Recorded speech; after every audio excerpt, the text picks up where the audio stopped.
All right, let's dive right into this explainer. We're going to completely debunk the biggest fears and uncover those sneaky hidden saboteurs of weight loss.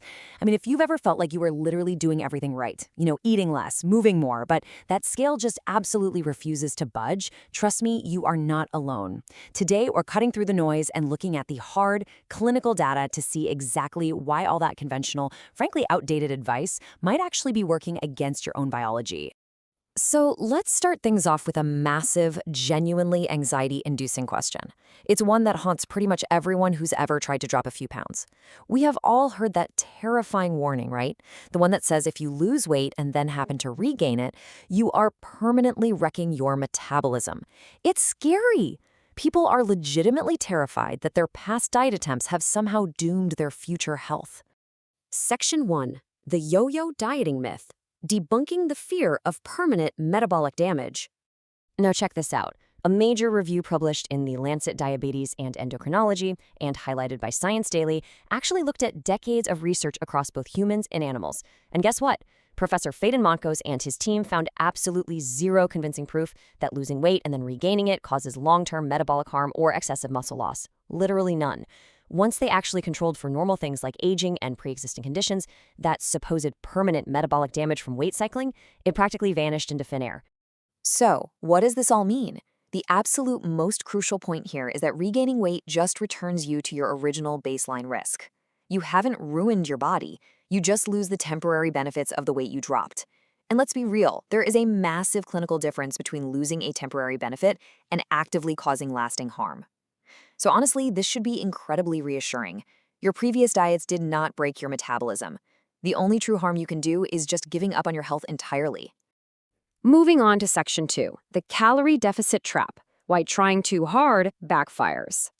Because there's a huge biological paradox at play here.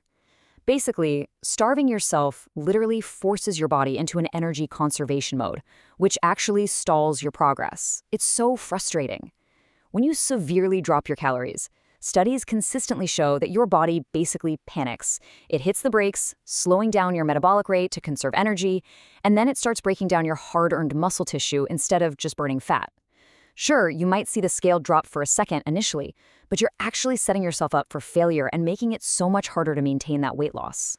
In fact, according to nutrition experts from places like Healthline and the Hindustan Times, there are 5 incredibly common, well-intentioned habits that are the exact mistakes putting your metabolism in reverse. For instance, skipping meals, passing on breakfast or dinner, that pushes your body right into that panic, energy-saving mode we just talked about. Skimping on protein, that means you miss out on its high thermic effect, which is literally the energy your body burns just trying to digest it. And what about those heavily processed diet or low-fat foods? Yeah, they are almost always packed with hidden sugars and completely lack the actual nutrients your body desperately needs to run efficiently.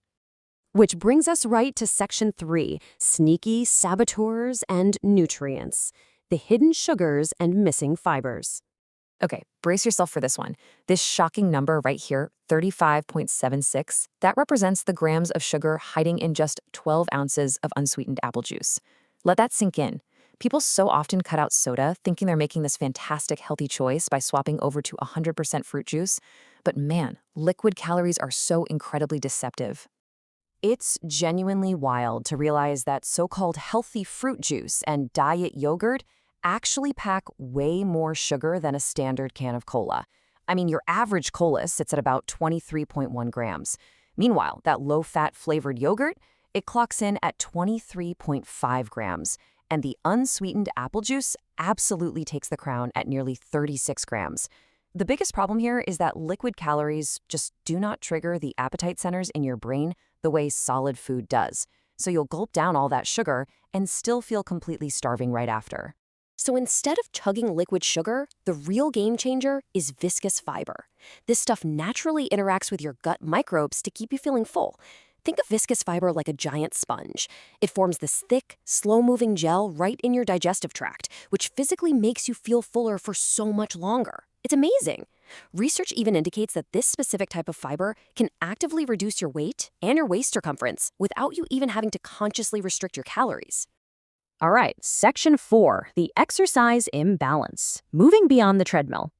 A truly massive review, we're talking 32 different studies involving over 4,700 people, reveals that adding resistance training is basically the ultimate non-negotiable strategy for maintaining your metabolic rate. Here's the deal. If you only do cardio while cutting your calories, you are inevitably going to lose muscle mass right alongside the fat. And less muscle directly means a much slower resting metabolism.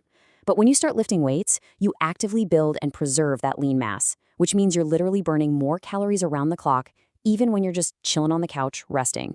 Which leads us to our final hurdle. Section 5, the sleep saboteur, the hormonal seesaw of sleep deprivation. Now, this isn't just some casual late-night theory. It's backed by extremely rigorous clinical filtering. Researchers writing in the journal Nutrients literally sifted through hundreds of studies just to isolate the absolute gold standard clinical trials specifically on sleep and weight management, and their undeniable conclusion: sleeping less than 7 hours a night will completely, totally undermine your dietary efforts. Because lacking sleep creates an absolute hormonal nightmare inside your body. It massively spikes your hunger while simultaneously crashing your ability to feel full. See, when you're sleep deprived, your body wildly ramps up the production of ghrelin. That's the hormone that literally screams at your brain, "I'm starving." And at the exact same time, it actively suppresses leptin, the hormone that calmly tells your brain, "Hey, we're full now." It's this brutal biological double whammy that makes sticking to any kind of healthy eating plan feel virtually impossible.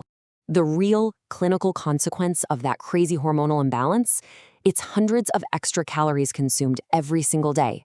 Restricting your sleep literally restricts your fat loss. And the studies show that tired people don't just eat more food in general, these specifically crave high-fat, high-carbohydrate snacks just to try and fight off that fatigue. I mean, in one fascinating study, participants on a strict diet actually lost less fat when they were restricted to 5.5 hours of sleep compared to when they got a full 8.5 hours.